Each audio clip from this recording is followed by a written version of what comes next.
Hi everybody, this is Craig Tanner for the Mindful Eye and the Photo of the Week on the Daily Critique. This week's Photo of the Week was created by Paul, who's an intermediate photographer from Ohio. Paul submitted this image as part of the Pushpin Show at our Washington, D.C. Inspirational Photography Weekend, and this was the Pushpin Show winner, and as a result we're sharing this image on the Photo of the Week on the Daily Critique. First, give you the backstory information. Paul says this is a part of a collection of photos that he was taken in Vietnam. He was first there in 1965 and 1966 when he was in the Marine Corps. Says he's been back to Vietnam 3 times since 2003. He's been drawn to work with children who've been innocent victims of destructive adult behaviors, and he says that he took this photograph at a preschool program that was sponsored by a human rights organization.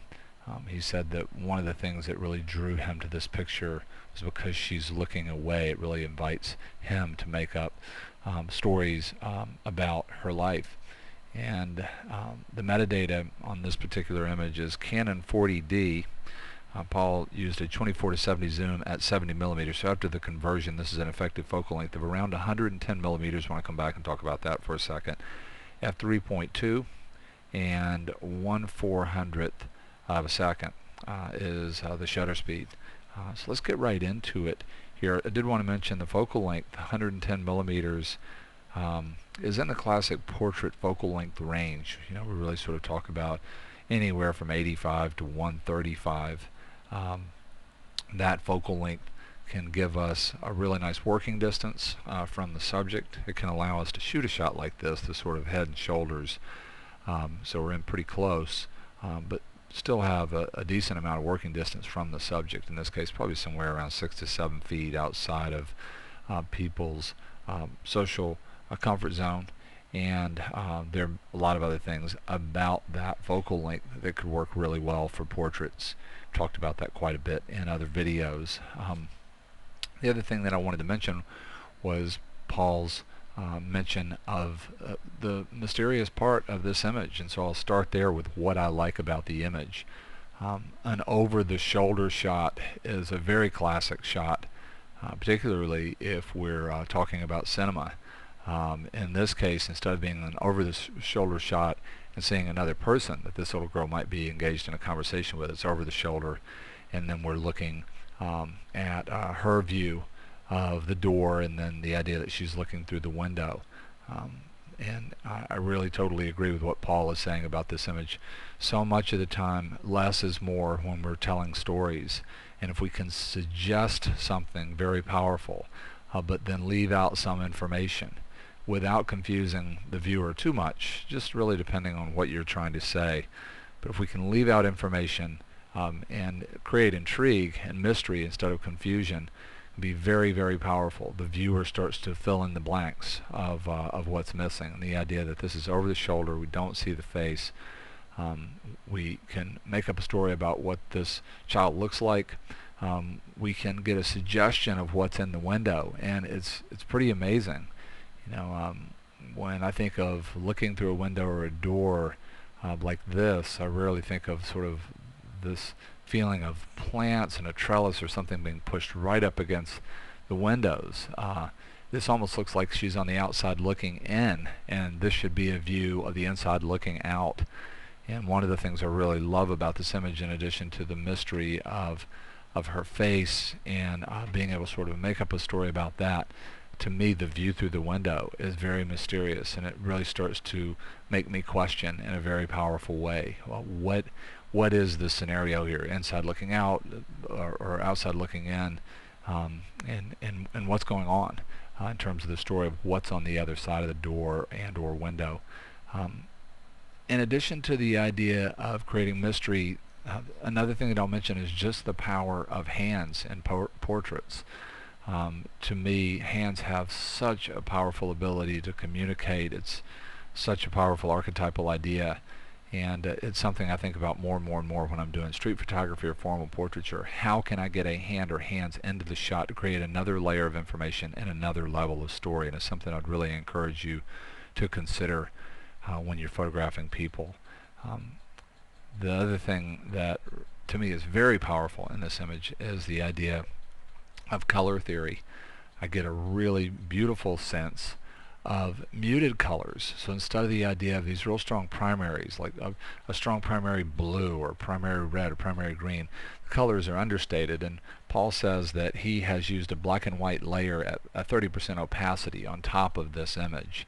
And that would be one way to desaturate in a way that might push colors more towards colors that seem like natural dyes, or colors that we would see in a stone on the ground, or pigments that would come from the earth. And it can be a very, very powerful way to create a different kind of a mood in a photograph. When we get to a place in an image a lot of times that just has a real strong pure primary, like a primary red or primary green or primary blue, it can say something completely different than what we're looking at here in terms of color communicating emotional concepts. It can start to push things a lot more towards the ordinary.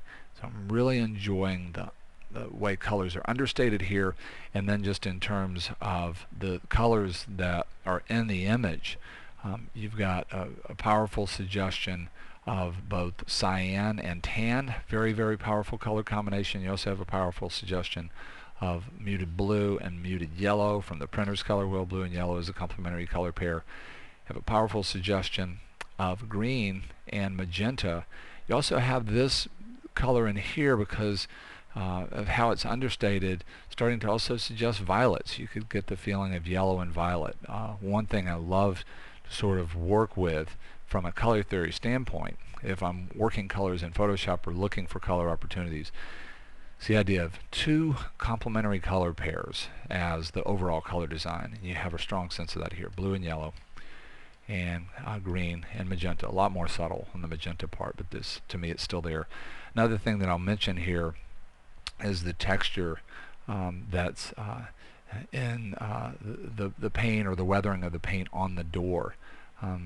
There's a real strong sense of movement at what could have been negative space areas that flattened out. And the same thing is true in the window.